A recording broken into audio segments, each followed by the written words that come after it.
Students पिछली class में हमने एक्सरसाइज 1.2 का क्वेश्चन नंबर 3 का फर्स्ट पार्ट डिस्कस किया था, जिसमें हमने एलसीएम और एचसीएफ निकालने थे। ठीक है, तो क्वेश्चन नंबर 3 के 3 पार्ट्स हैं। ठीक है, तो आज हम सेकंड और थर्ड पार्ट डिस्कस करेंगे। क्वेश्चन वही है, find the LCM and HCF of the following integers by applying the prime factorisation method. ठीक है, तो क्वेश्चन है आपका 17, 23 एंड 29। आपके पास तीन इंटीजर्स दिए हैं। ठीक है, इनका आपको क्या निकालना है, एलसीएम और एचसीएफ। ठीक है, तो सबसे पहले हम लेंगे 17। ठीक, इस पता है आपको क्या करते हैं, एलसीएम लेंगे किसका, 17 का, एलसीएम ऑफ 17। ठीक, तो ले लो, क्या आएगा 17 का एलसीएम।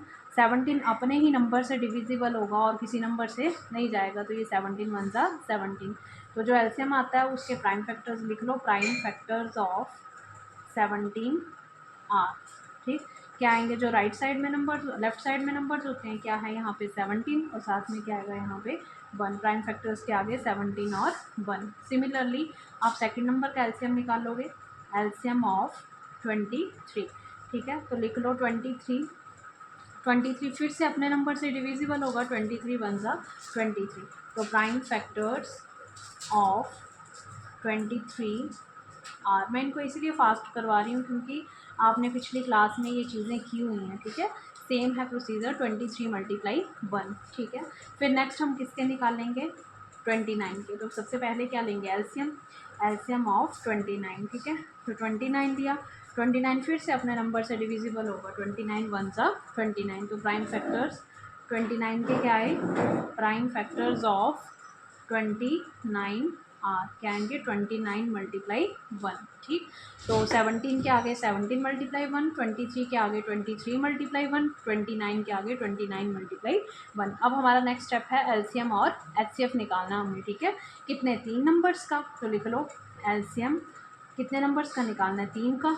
तो नंबर्स हैं आपके पास 17, 23 एंड 29। ठीक है, L for least, C for common, M for multiple. ठीक है, तो कॉमन लेना और साथ में मल्टीपल। अब देखो, दोनों आपने जब भी एलसीएम लेना है इन तीन पे चले जाना है, इनके प्राइम फैक्टर्स पे चले जाना है। ठीक है, तो इनमें आपने क्या देखना है, कॉमन चीज़। तो देखो यहाँ पे भी 1 है, यहाँ भी 1 है, यहाँ पे भी 1 है। ठीक है, तो 1 सब में कॉमन है, मतलब ये 1 तो आएगा ही आएगा। साथ में क्या आएंगे, मल्टीपल्स। मल्टीपल में क्या चीज़ है, 17, 23 और 29, ये सब क्या हो जाएंगे, मल्टीप्लाई। तो 17 मल्टीप्लाई 23 मल्टीप्लाई 29 मल्टीप्लाई 1 आ जाएगा। ठीक है, जो कॉमन है वो एक बार लिख लिया, कोई दिक्कत। 1 को लिखो ना लिखो, क्योंकि मल्टीप्लाई आप 1 को किसी भी नंबर से मल्टीप्लाई करते हो वही चीज़ आ जाती है। ठीक है, तो आपके पास एलसीएम में नंबर्स क्या है, 17, 23 और 29, मतलब जो मल्टीप्लाई में आते हैं नंबर। क्लियर।